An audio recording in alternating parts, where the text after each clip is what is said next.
Assalamualaikum warahmatullahi wabarakatuh. Kami dari kelompok 4 hari ini akan mempresentasikan tentang kinerja keuangan pada sektor perbankan di masa pandemi COVID. Pertama-tama, saya akan memperkenalkan anggota dari kelompok 4. Yang pertama ada saya sendiri, Hanindya Indriatitisari, dan teman saya, Lisvati Mihla, Nurmala Yunita, Rina Soliha, dan Farid Faradin. Untuk penyampaian materi pertama dipersilahkan.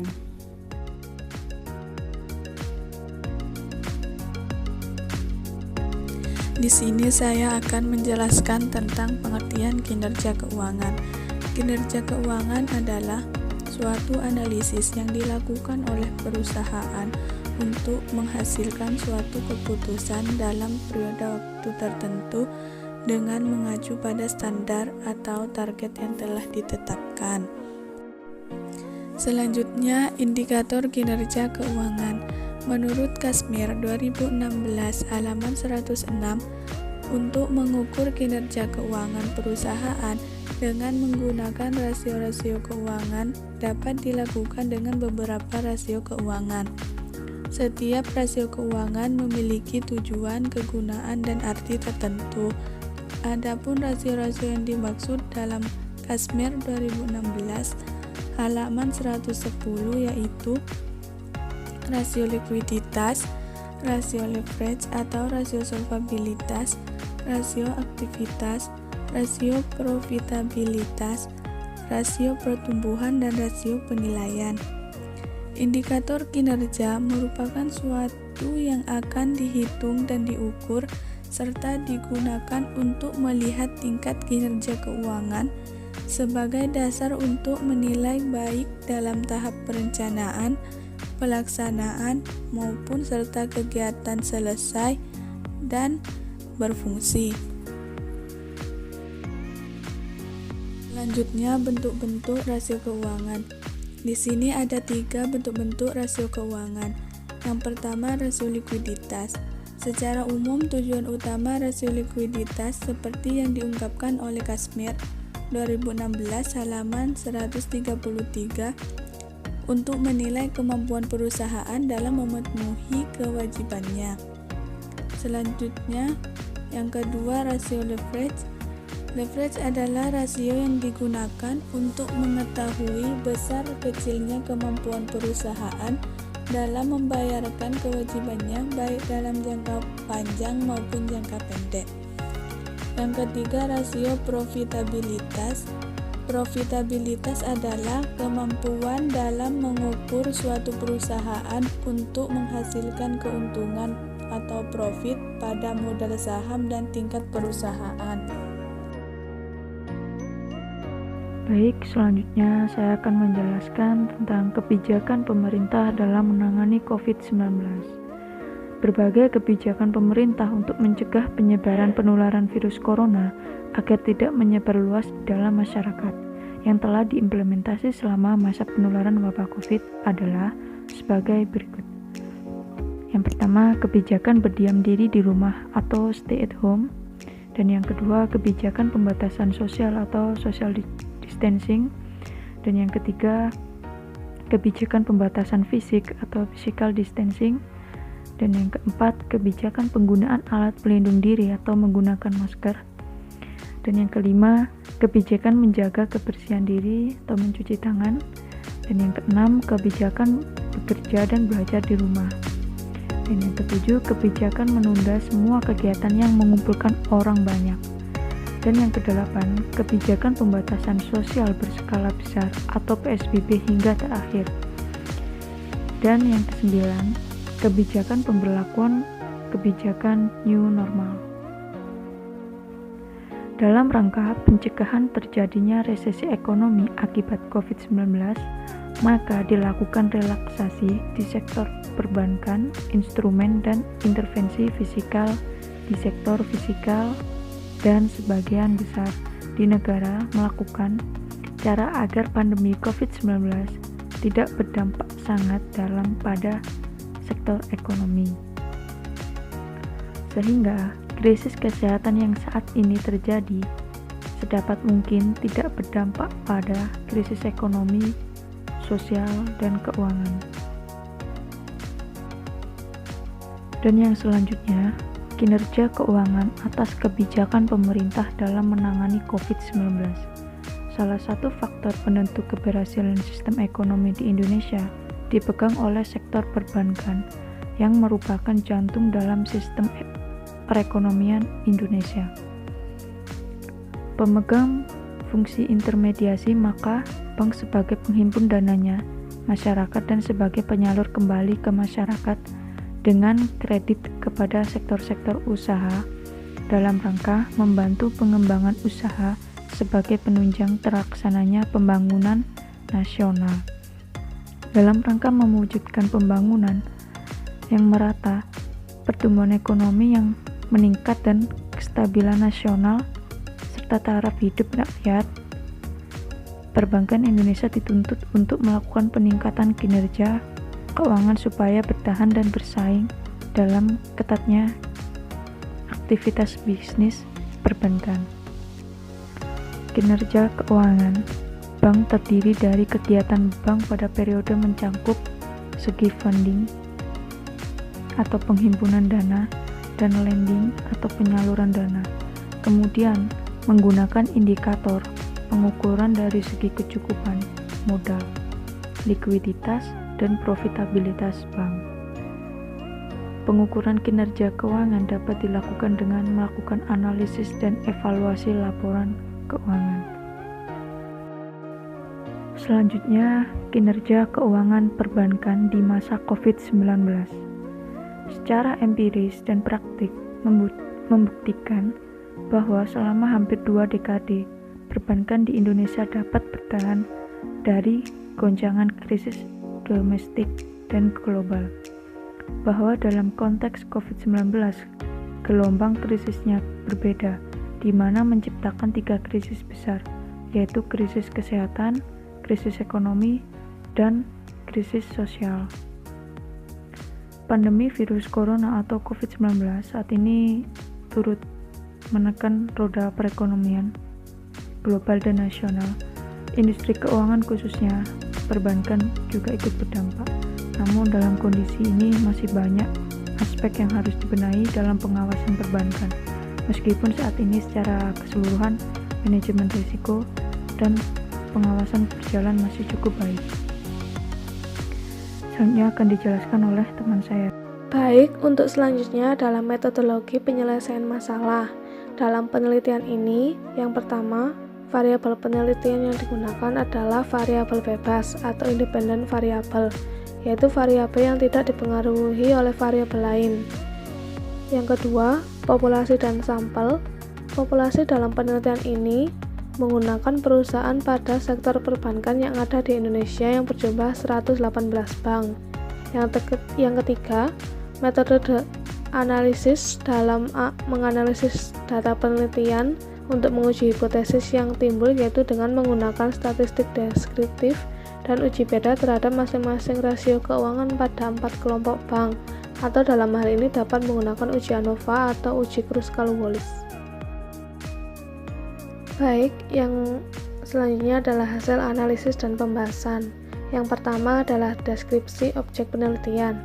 Objek pada penelitian ini adalah bank umum yang ada di Indonesia.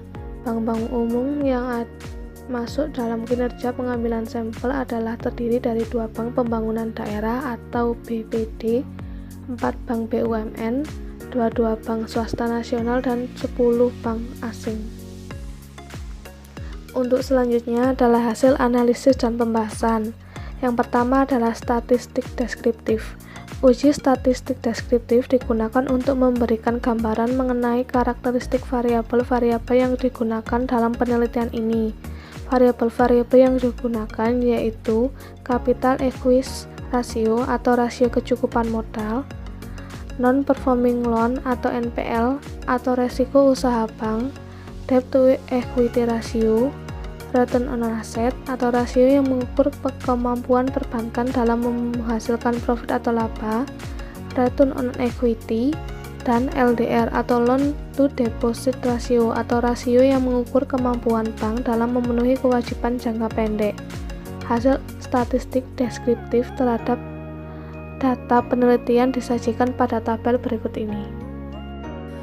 Untuk slide selanjutnya adalah membahas tentang hasil analisis dan pembahasan. Nah, di sini ada tabel statistik deskriptif variabel penelitian untuk rasio CAR, NPL, EI ratio, ROA, ROE, dan LDR. Pada tabel ini menunjukkan rasio CAR yang paling tinggi dimiliki oleh bank asing dengan nilai tengah sebesar 45,10, lalu diikuti oleh BPD, lalu BUMN, dan yang terakhir adalah Bank Swasta Nasional dengan nilai tengah 16,85. Nah, hal ini itu menunjukkan bahwa bank asing memiliki aspek kapital yang paling baik di antara bank lain secara rata-rata. Rasio yang kedua adalah rasio NPL. Nilai NPL yang paling rendah dimiliki oleh bank asing dengan nilai tengah sebesar 1,23, kemudian diikuti oleh BUMN, lalu Bank Swasta Nasional, dan yang terakhir adalah BPD. Hal ini menunjukkan bahwa bank asing memiliki aspek aset quality yang paling baik di antara bank lainnya secara rata-rata. Karena berdasarkan penilaian ini, berarti bank asing itu memiliki kemampuan untuk mengelola kredit bermasalah lebih baik dibandingkan kelompok bank lain. Rasio selanjutnya adalah expenditure to income ratio. Nah, pada tabel di atas itu dapat dilihat bahwa nilai yang paling rendah dimiliki oleh Bank BUMN sebesar 78,34. Lalu diikuti oleh bank asing, habis itu BPD, dan yang terakhir adalah Bank Swasta Nasional dengan nilai 90,68. Nah, hal ini menunjukkan bahwa Bank BUMN memiliki aspek manajemen yang lebih unggul dalam pengelolaan dan operasionalisasi bank dibandingkan dengan bank lain secara rata-rata. Karena berdasarkan penilaian ini, berarti Bank BUMN memiliki manajemen yang mampu untuk mengelola dan menjalankan operasional bank secara lebih efektif dan efisien dibandingkan dengan bank lainnya, sehingga dapat menghasilkan pendapatan yang lebih optimal. Rasio selanjutnya adalah rasio ROA. Nah, dapat dilihat juga di sini ROA yang paling tinggi dimiliki oleh Bank BUMN dengan nilai sebesar 3,20, kemudian diikuti oleh BPD, lalu bank asing, dan yang terakhir adalah Bank Swasta Nasional. Nah, hal ini menunjukkan bahwa Bank BUMN memiliki aspek earning yang lebih unggul dibandingkan dengan bank lain secara rata-rata. Berdasarkan penilaian ini, berarti Bank BUMN lebih efektif dalam penggunaan total aset untuk memperoleh keuntungan jika dibandingkan dengan bank lainnya. Rasio selanjutnya ada rasio ROE. Dapat dilihat pada tabel bahwa ROE yang paling tinggi dimiliki oleh BUMN lagi dengan nilai tengah sebesar 23,21, lalu diikuti oleh BPD dan bank asing, dan yang terakhir diikuti oleh Bank Swasta Nasional. Hal ini menunjukkan bahwa Bank BUMN memiliki aspek earning yang lebih unggul dibandingkan bank lain secara rata-rata. Nah, berdasarkan penilaian ini, berarti Bank BUMN mampu memperoleh keuntungan lebih banyak daripada ekuitas yang dimiliki jika dibandingkan dengan bank lainnya. Rasio selanjutnya ada rasio LDR. LDR yang paling rendah dimiliki oleh Bank Swasta Nasional dengan nilai tengah sebesar 85,91, kemudian diikuti oleh BPD, lalu BUMN, lalu yang terakhir adalah Bank Swasta Nasional. Hal ini menunjukkan bahwa Bank Swasta Nasional memiliki aspek liquid yang lebih tinggi dibandingkan dengan bank lain secara rata-rata. Berdasarkan penilaian ini, berarti Bank Swasta Nasional yang paling liquid dibandingkan bank lainnya dan memiliki resiko kredit yang lebih kecil dari bank lainnya. Nah, bab selanjutnya yaitu ada pengujian hipotesis. Di sini ada 3, ada uji normalitas, uji Kruskal-Wallis, dan uji hipotesis. Uji normalitas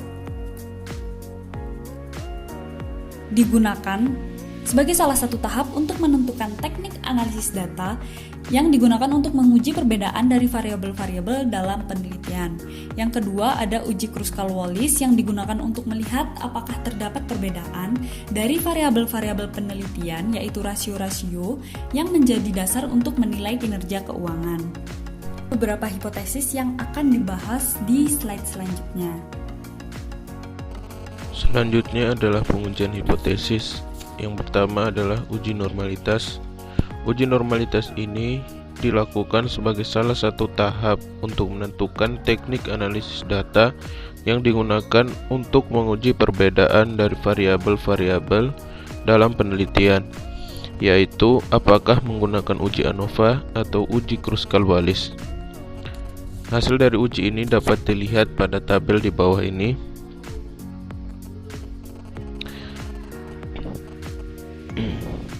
Berdasarkan tabel yang di atas, terlihat bahwa nilai signifikansi yang ditunjukkan sebagai nilai asymsik untuk variabel CAR, NPL, expenditure to income ratio, ROA, ROE, dan LDR masih berada di bawah nilai alfa lebih besar 0,05. Hal ini berarti bahwa data untuk variabel CAR, NPL, expenditure to income ratio, ROA, ROE, dan LDR tidak berdistribusi normal. Oleh karena itu, untuk melakukan uji perbedaan terhadap variabel-variabel pada penelitian ini akan dilakukan dengan uji Kruskal-Wallis. Yang selanjutnya adalah uji Kruskal-Wallis.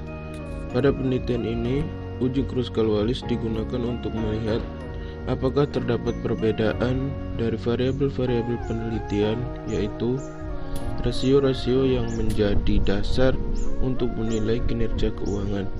Nah, hasil dari uji Kruskal-Wallis bisa dilihat di tabel di bawah ini, di mana diketahui bahwa nilai p-value pada semua variabel berada di bawah batas kritis, menyimpulkan bahwa terdapat perbedaan yang signifikan pada semua variabel, yaitu pada rasio CAR, NPL, rasio, ROA, ROE, dan LDR. Hal ini menunjukkan terdapat perbedaan kinerja keuangan bank pada semua rasio keuangan atau pada semua aspek KML antara BPD, bank, BUMN, bank swasta nasional, dan bank asing. Dan yang terakhir adalah uji hipotesis.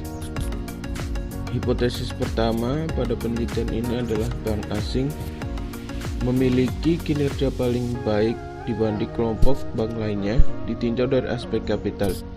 Berdasarkan statistik deskriptif atas aspek kapital, diperoleh hasil bahwa bank asing memiliki aspek kapital yang paling baik di antara bank lain secara rata-rata.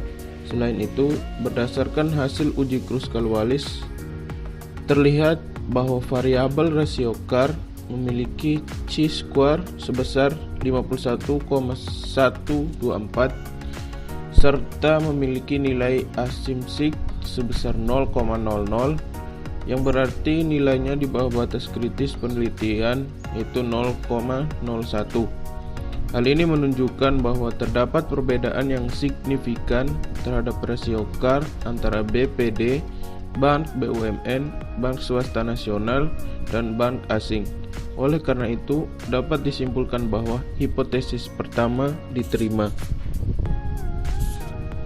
Hipotesis kedua pada penelitian ini adalah bank asing memiliki kinerja paling baik dibandingkan kelompok bank lainnya ditinjau dari aspek asset quality. Berdasarkan statistik deskriptif atas aspek asset quality, diperoleh bahwa bank asing memiliki aspek asset quality yang paling baik di antara bank lain secara rata-rata. Selain itu, berdasarkan hasil uji Kruskal-Wallis, terlihat bahwa variabel rasio NPL memiliki chi-square sebesar 22,498 serta memiliki nilai asymsik sebesar 0,00, yang berarti nilainya di bawah batas kritis penelitian, yaitu 0,01. Hal ini menunjukkan bahwa terdapat perbedaan yang signifikan terhadap rasio NPL antara BPD, bank BUMN, bank swasta nasional, dan bank asing. Oleh karena itu, dapat disimpulkan bahwa hipotesis kedua diterima. Yang selanjutnya itu hipotesis ketiga pada penelitian ini adalah bank BUMN yang memiliki kinerja paling baik dibanding kelompok bank lainnya ditinjau dari aspek manajemen. Berdasarkan statistik deskriptif atas aspek manajemen, diperoleh hasil bahwa bank BUMN memiliki aspek manajemen yang paling baik di antara bank lain secara rata-rata. Selain itu, berdasarkan hasil uji Kruskal-Wallis, terlihat bahwa variabel expenditure to income ratio memiliki chi-square sebesar 22,010 serta memiliki nilai asumsi sebesar 0,00 yang berarti nilainya di bawah batas kritis penelitian, yaitu 0,01.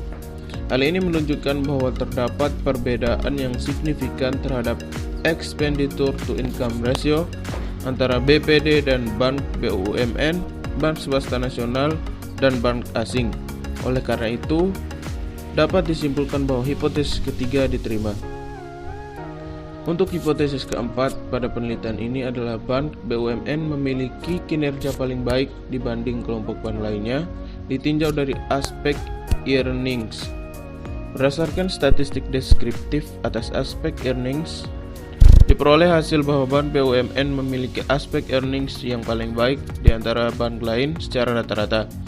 Selain itu, berdasarkan hasil uji Kruskal-Wallis, terlihat bahwa variabel rasio ROA memiliki chi-square sebesar 20,946 serta memiliki nilai asumsi sebesar 0,00 yang berarti nilainya di bawah batas kritis penelitian 0,01.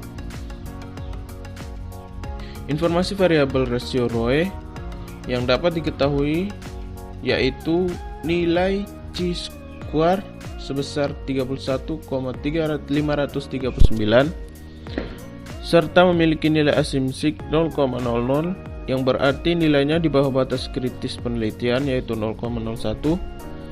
Hal ini menunjukkan bahwa terdapat perbedaan yang signifikan terhadap rasio ROA dan ROE antara BPD, bank BUMN, bank swasta nasional, dan bank asing. Oleh karena itu, dapat disimpulkan bahwa hipotesis keempat diterima. Yang terakhir yaitu hipotesis kelima pada penelitian ini adalah bank swasta nasional memiliki kinerja paling baik dibanding kelompok bank lainnya ditinjau dari aspek liquidity. Berdasarkan statistik deskriptif atas aspek liquidity, diperoleh hasil bahwa bank swasta nasional memiliki aspek liquidity yang paling baik di antara bank lain secara rata-rata. Selain itu, berdasarkan uji Kruskal-Wallis, terlihat bahwa variabel rasio LDR memiliki chi-square sebesar 7,957 serta memiliki nilai asumsi sebesar 0,047 yang berarti nilainya di bawah batas kritis penelitian, yaitu 0,05. Hal ini menunjukkan bahwa terdapat perbedaan yang signifikan terhadap rasio LDR antara BPD, bank BUMN, bank swasta nasional, dan bank asing. Oleh karena itu, dapat disimpulkan bahwa hipotesis kelima diterima. Terima kasih. Terima kasih, sekian dari presentasi dari kelompok kami. Apabila ada salah kata mohon dimaafkan. Untuk yang ingin memberikan kritik, saran, dan pertanyaan dipersilahkan. Sekali lagi terima kasih. Wassalamualaikum warahmatullahi wabarakatuh.